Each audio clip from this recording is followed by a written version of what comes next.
Bulletin की शुरुआत gold पर एक महत्वपूर्ण रिपोर्ट के साथ करने जा रहे हैं और ये रिपोर्ट मोतीलाल ओसवाल ने जारी की है और साथ ही बीएमआई जो कि फिच सॉल्यूशन की एक यूनिट है उसने भी अपनी रिपोर्ट जारी की है गोल्ड के ऊपर। और इन दोनों रिपोर्ट में बहुत बड़ी बात ये कही गई है कि गोल्ड में 6 साल के बुल रन पे अब ब्रेक लगने वाला है।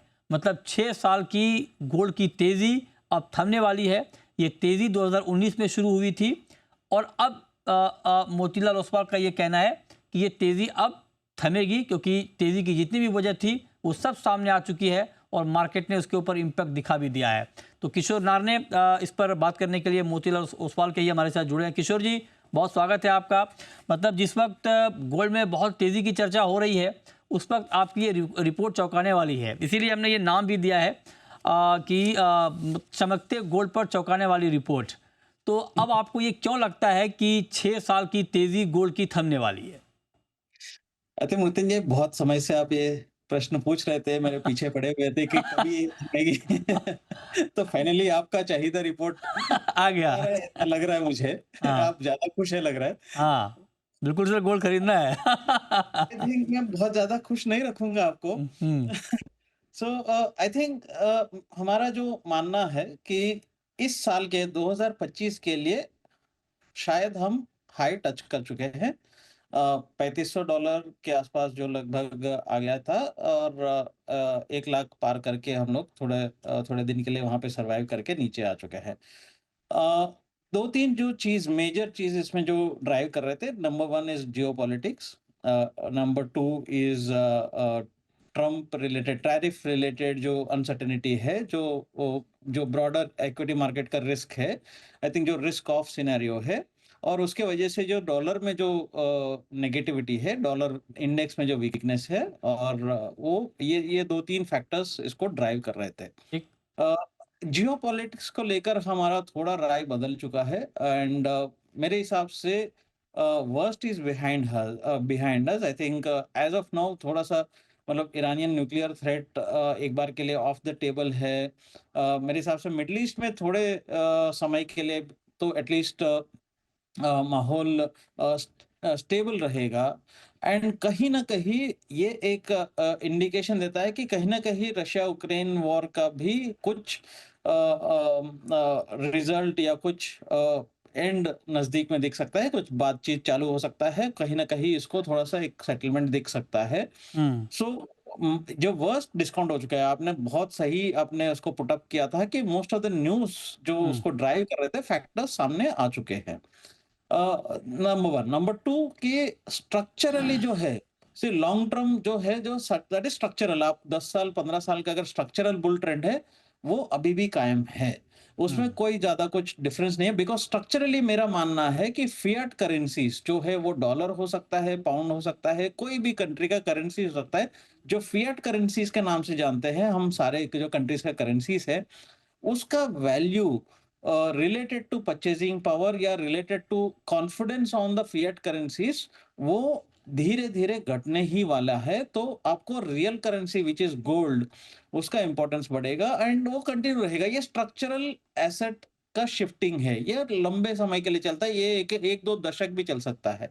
तो ऑलरेडी हम शायद एटलीस्ट 6 से 7 साल का ये दौर गुजर चुके हैं। मेरे हिसाब से और एक 4-5 साल का तो मिनिमम इसमें जगह है। बट टैक्टिकल अपॉर्च्युनिटी जो बोलते हैं, एक है स्ट्रक्चरल बहुत लंबे टाइम के लिए, टैक्टिकल अपॉर्च्युनिटी आप अगले 6-8 महीने के लिए क्या है? तो 6-8 महीने के लिए हमारे को लगता है कि शायद हम ऑलरेडी एक हाई टच कर चुके हैं। अगर एक रैली भी आता है, कुछ यहाँ से सिचुएशन डिटीरियरेट होता है कि ये इधर जियोपॉलिटिक्स या इन्फ्लेशन, दोनों में हमारा मानना है कि इन्फ्लेशन थोड़ा-सा अभी नरम होने शुरू हो जाएगा, रेट कट्स का आसार थोड़ा क्लियर हो जाएगा और डॉलर इंडेक्स का जो वीकनेस है, वो भी एक बार के लिए थम जाएगा हुँ, और हुँ, थोड़ा बहुत जो चाइनीज़ रिकवरी है, वो सेकंड हाफ में आपको अगर याद होगा तो मैं काफ़ी समय से आपको बोल रहा था, जुलाई-अगस्त के ठीक है। बाद चाइना का हुँ, हुँ, रिकवरी हुँ, तुरंत बढ़ जाएगा। तो आई ओके। थिंक एक ब्रॉडर इकोनॉमिक सेंस में देखेगा ना, तो मुझे हुँ, लगता है कि ये साल के लिए टॉप आउट हो चुका है। हुँ, 5-7% यहाँ पे डिप आ सकता है। हुँ, तो उसके बाद जो है लॉन्ग टर्म इन्वेस्टर्स को एक और मौका मिल सकता है। ओके। तो आप कह रहे हैं कि ब्रॉडर एक मार्केट टॉप आउट हो गया है, थोड़ा बहुत करेक्शन आएगा लेकिन उसके बाद फिर एक मौका मिलेगा। अब आपने अलग-अलग घटनाओं का ज़िक्र किया, मैं एक सवाल आपसे ये पूछना चाहता हूँ चूँकि अभी अब चूंकि जियोपॉलिटिकल टेंशन पे आपने बिल्कुल ठीक कहा कि ऑलमोस्ट जितने भी इवेंट थे वो अब ख़त्म हो गए हैं, करीब करीब छिटपुट को अगर छोड़ दें तो, और उसका इम्पैक्ट हमने मार्केट पर देख भी लिया था। लेकिन रेट कट को लेकर के बड़ा बजिंग है मार्केट अभी। अब आप देखिए ट्रम्प साहब रिटर्न में कमेंट लिखते हैं पावेल को कि भाई आपको तो रेट कट करना चाहिए। एग्जांपल देते हैं जापान का, बाकी देशों का कि इस रेंज में आपको रेट रखना है, धमकाते भी रहते हैं बीच बीच में। अब आप देखिए कि रेट कट को लेकर बड़ी उहापों की स्थिति है। अब जो प्राइवेट नंबर्स आए हैं यूएस में रोजगार के, वो घट के आए हैं, उससे मार्केट में आशंका बढ़ गई कि पता नहीं जल्दी कट तो नहीं हो जाएगा। अब नॉन फार्म पेरोल के आंकड़े आएंगे, उस पर मार्केट की नज़र टिकी हुई है। तो बड़ा फ्लिप फ्लॉप है कि क्या होगा, जुलाई में होगा, सितंबर में होगा। मैं आपसे जानना चाहता हूं कि अगर इस साल मोटा मोटी 2 रेट कट हो जाए, क्या उसको गोल्ड मार्केट ने डिस्काउंट कर लिया है?